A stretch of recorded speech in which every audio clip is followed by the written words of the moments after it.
Hi, ഇന്ന് ഞാനുള്ളത് Qatar അൽഖോറിലുള്ള അൽബൈത്ത് stadium പാർക്കിലാണ്.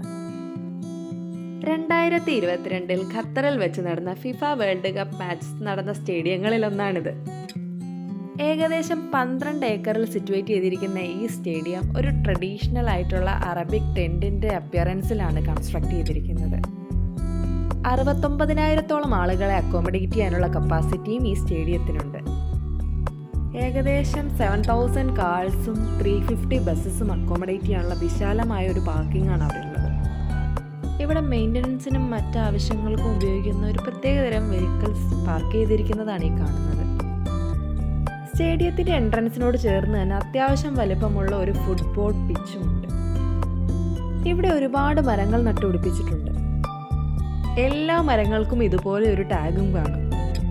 ആ ടാഗിൽ ആ പെർട്ടിക്കുലർ പ്ലാന്റിൻ്റെ ബൊട്ടാനിക്കൽ നെയിമും ലോക്കൽ നെയിമും, അത് എത്ര വർഷം പാകമായ തൈകളാണ് പ്ലാന്റ് ചെയ്തതെന്നും അത് പ്ലാന്റ് ചെയ്ത ഡേറ്റും ആ പ്ലാന്റിൻ്റെ ഒറിജിനും അത് എവിടെ നിന്നാണ് വാങ്ങിയതെന്നും എന്നിങ്ങനെ സകല ഡീറ്റെയിൽസും ഒരു ടാഗ് നമ്പറോട് കൂടി ആ ടാഗിൽ ലേബൽ ചെയ്തിട്ടുണ്ടാവും.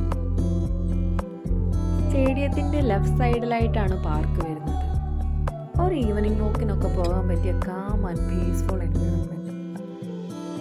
ഈ അറ്റ്മോസ്ഫിയർ എൻജോയ് ചെയ്യാൻ കുട്ടികളുമായി എത്തിയ ഒരുപാട് ഫാമിലീസിനെ നമുക്കവിടെ കാണാം.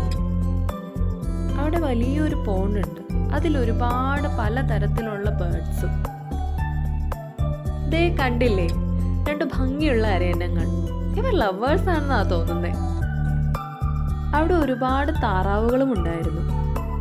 ഇത് കണ്ടോ, കൊക്ക് പോലിരിക്കുന്ന ഈ പക്ഷി ഞാൻ നാട്ടിലും കണ്ടിട്ടുണ്ട്. അങ്ങനെ പക്ഷികളെയും കണ്ടുകൊണ്ടിരുന്നപ്പോഴേക്കും സൺസെറ്റായി. അസ്തമയ സൂര്യൻ്റെ റിഫ്ലക്ഷനിൽ ആ പോണ്ടിന് നടുവിലിരിക്കുന്ന ഐലൻഡിലെ പക്ഷികളെ കാണാൻ എന്ത് ഭംഗിയാണല്ലേ. അങ്ങനെ അതിമനോഹരമായ ഒരു സൺസെറ്റും കണ്ട് മനസ്സും നിറഞ്ഞു. അപ്പോൾ ഇന്നേക്ക് ഇത്രയേ ഉള്ളൂ. Bye bye.